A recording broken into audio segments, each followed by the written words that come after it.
and I'll share the image. So this is a swallowtail butterfly and the lantana, I think that's how you say them, flowers. And I love this image because the butterfly's wings are going out of focus and some of the flower is as well, which is something you guys know I incorporate a lot into my work. So the fact that when I photographed this, it came out this way was kind of exciting. I've included another similar photo in the members section, a reference for you guys to paint. So your challenge will be to take the style and techniques I share today, but to use the members reference photo and make it your own. I'll write my colors really quick. So we have Aussie Coral, Quinacridone Purple, Phthalo Turquoise, Bronzite Genuine, Transparent Red Oxide, Sepia, Kyanite, and Paynes. So a 9-color palette. Look at that. Isn't that cool?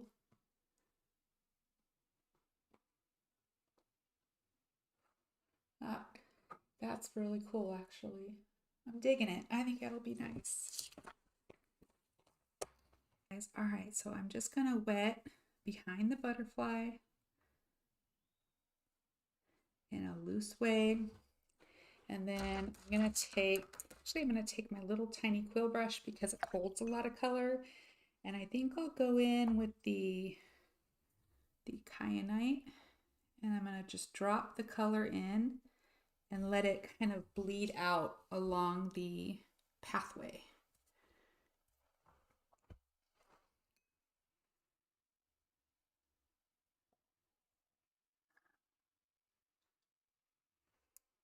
Spheric background. It's very pretty. A beautiful start, huh? And I'm going to go into the flowers.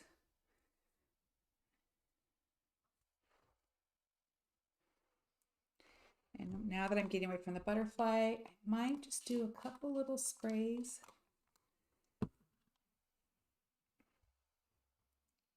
Go into that bronzite just a little bit. Go up around the flower. Letting the little droplets help me tell the story a little bit.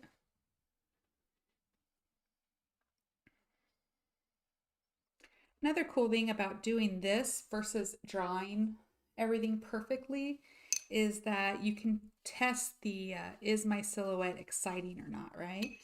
And kind of get a feel for the silhouette, the shape that you'll be painting, if it works or not. So there we go. Go right into here. Go back to this beautiful bronzite. Now the bronzite and the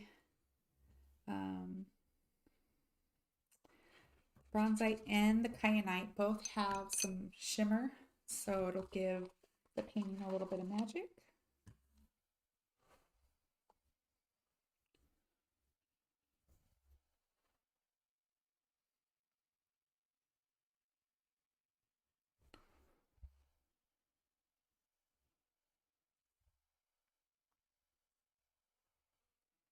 Maybe I'll just do a little bit of a, there we go, drop there. How do the rosemary quills compare to the Jackson's Raven ones? The Raven ones are just a little bit looser and the rosemary are a little bit more control. So if you want like a sloppy loose or more sloppy loose, go with the Jacksons. And if you want a little bit more control, go for the rosemary or get one of each and then you have the best of both worlds. So watch, I can go, for instance, see how I can use just the tip of it. See that? I can really go in and get, use it like a round brush. Whereas the Jackson's doesn't quite do the same. I think here I'm going to build up a little bit of color. There's a leaf right here. So I can get another one of those wooden comb effects. So we're just going to blur that one out to oblivion. Put it on this side as well. Oops, messed up there.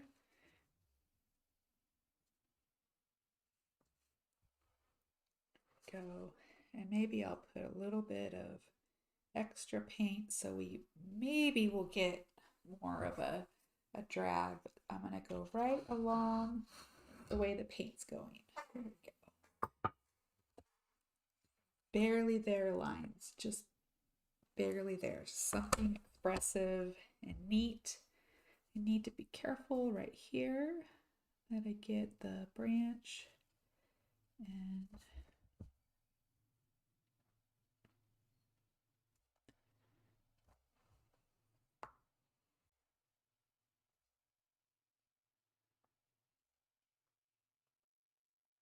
now here is dried, so I'm kind of in a little bit of a pickle there. But what I can do is I can just wet this and wet it right up and over, and then just let them kind of merge together. There we go. Maybe just a little bit of the kyanite, pull it together, and spray, let it kind of blend out and off the page there. Now we have this lovely kind of vignette where we have this atmospheric background. It's doing some cool stuff. We've got a couple little drag marks from the comb. I might be able to do one right here. We'll see if it even shows up or not. And now if I wanted to, I have a little bit of wet on wet happening where I can put in a couple of ghosty leaves just to get a little bit of green in this background, but in a subtle way.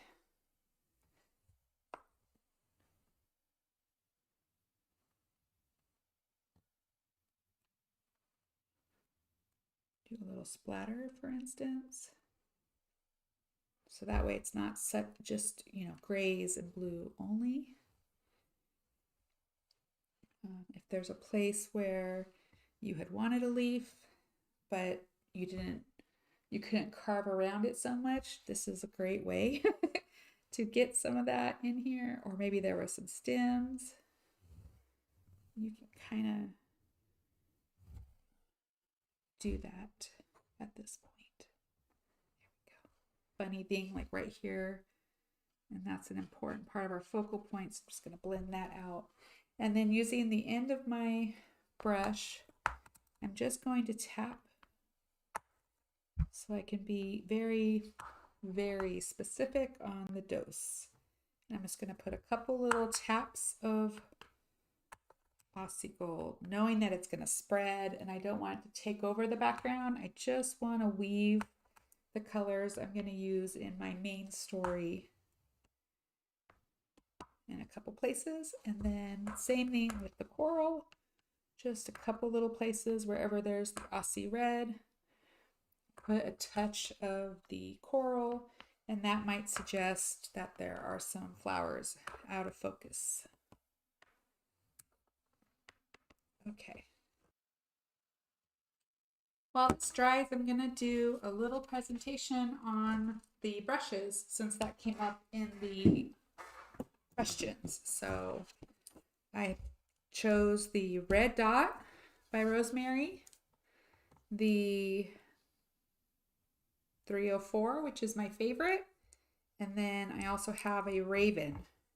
And already you can see how the Raven is more kind of pregnant shaped, more of a mop than a quill, but they're still quite lovely. So I think I'll go with some Phthalo Turquoise. So this first one is the 304, and I'm going to show how much it holds, and then also how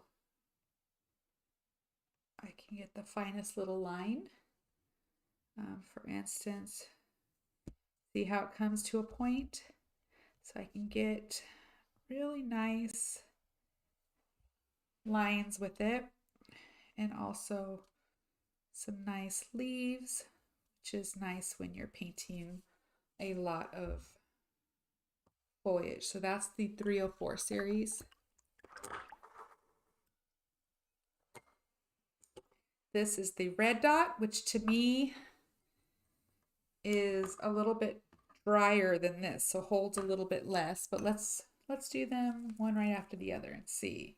So this, see how it's already going kind of rough? It's kind of dried up already, so it just holds a little bit less. And then as far as coming to a fine point, I also find that the point just is a little bit thicker. Let's see. Yeah, it's just a little bit thicker in how it behaves. And as far as leaves go, though, you can get them, but they just, anyways, it's just a drier brush. So I actually chose the 304s, 311s, and 310s. I started with the red dot and I found that it just wasn't holding enough water. So that's why I ended up with the 304. And then here is the Raven. And watch this.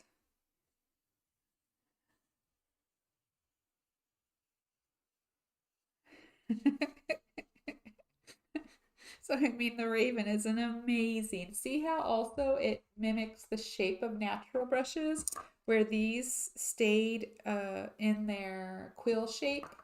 Well, the Raven acts exactly like a natural hair and even bends and frays. So you can see why I like having both. Look at there for dog hair, for instance, or animal hair. But let's go back to doing a line though with it. So to get a line, it's just holding so much. I mean, you can still get a line, you just don't have as much control. And as far as leaves go, it works great too. So my two favorites are the 304 and the Raven. Because one, I mean, look at that juicy, incredible, wonderful load of paint. And then this one to use as a round. I hope that helps. I think I'll write it really quick. So this is the 304, red dot, and Raven.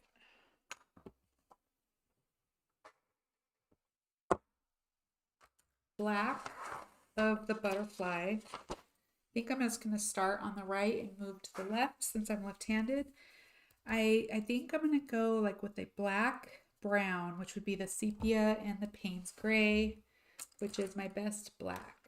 Because I need it to be a much darker value than everything else. To me, the butterfly is like the darkest value. So that's what I'm going for. And I'm going to start right here because I need that to blend out into the background. So I'm just going to put that bit in. There we go. And then I'm going to take, go ahead and take that dagger brush and I'm going to touch into it and blend out. There we go. Just blend out. There we go, because we want it to kind of be disappearing. There we go. Now I gotta kind of focus right now.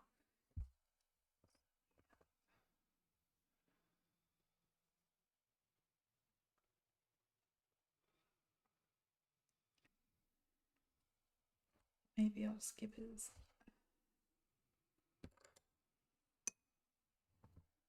little bleed out there too.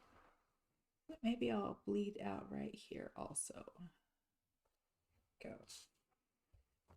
The yellow is what will help define it as a butterfly, but we should, in theory, already have a little bit of a butterfly starting. So just making sure that I don't have any wobbly lines. trying not to overwork it, but just want things to look nice. I'm going to take my brush and a little tiny bit, and I'm just going to put in a little bit of the shadow by softening. There's a couple places where there's shadow on the wings. There we go. That much better. So we got our butterfly started. Got our butterfly wing. And I'm going to go in and start on the flowers now. I'm going to go with some of the Aussie Red, sorry.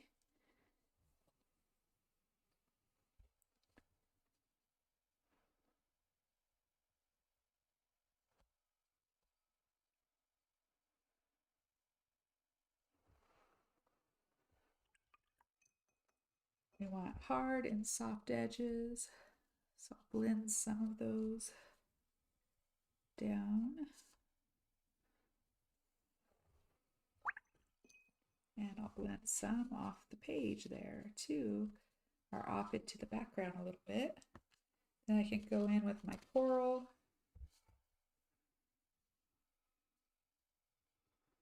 Really want those flowers to pop.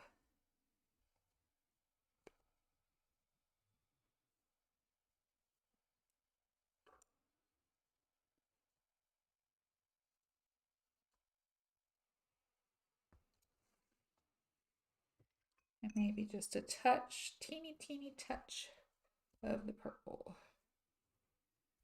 Give it a little bit of drama. Oh.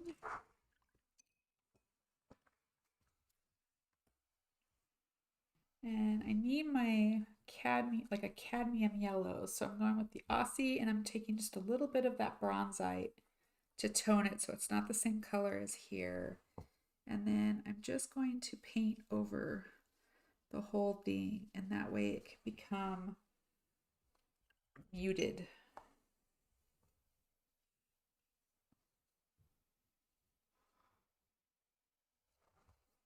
Go. Take that yellow right off the page, right off the page. Bit of detail without going overboard. Now we talked earlier about, taking little lessons or trying to collect something that you could use in your practice. So far in this painting, was there anything that stood out to you as far as that goes? Something that you hadn't thought of before? Something helpful? Let us know. Just really small detail.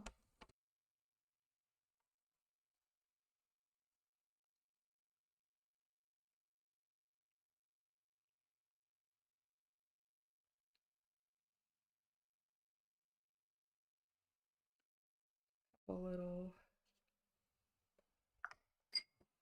places where I'm pulling some color. There we go. Fabulous live stream, Buffy, and thank you for demonstrating the quill brushes. You could really see the difference between them. Have a great Thanksgiving. Happy to resume the following week. Oh, good. Wonderful, wonderful, wonderful. I think that this is good. What do you guys think? I think this has enough information on it. Does it say butterfly? And does it...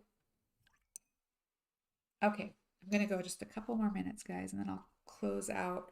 Because see how those little value things are taking you up to the butterfly? I want to keep that going. So I'm just going to have a couple little places to continue that value bump. So we're almost done. Yeah.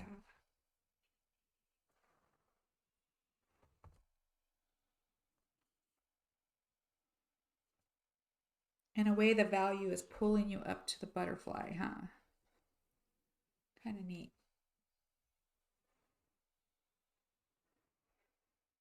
Beautiful butterfly. Yes, it says butterfly and it's beautiful. Thank you guys. All right. Today we painted a beautiful little butterfly on some lantana flowers. We talked about the powerful benefit of having a color plan. And look at, see our little test? I mean, that is the color world we ended up with. So these are really effective of knowing just what you're going to encounter when you're painting. So we also talked about the different types of brushes, the 304, the red dot, and the Raven brush, and how I really like the Raven and the 304 best, and why. Do you guys have any questions before we log out? Oh, and we also talked about how using a comb or a pick can create cool little texture lines. Lesson. Happy little butterfly. So we're going to take Thanksgiving break. But here is our little butterfly study, how to do an atmospheric background, how to kind of have your butterfly going out of focus, the flowers and leaves going out of focus. And yeah, so can't wait to see if you decide to do a butterfly, if you're going to take the butterfly challenge and how you incorporate your own style into your painting. Be sure to like this video and leave me a comment that helps other artists find the channel. So yeah, happy Thanksgiving, everybody. I hope you have a wonderful week with family and friends. And I'll see you back the first week of December. Okay, happy painting, everybody.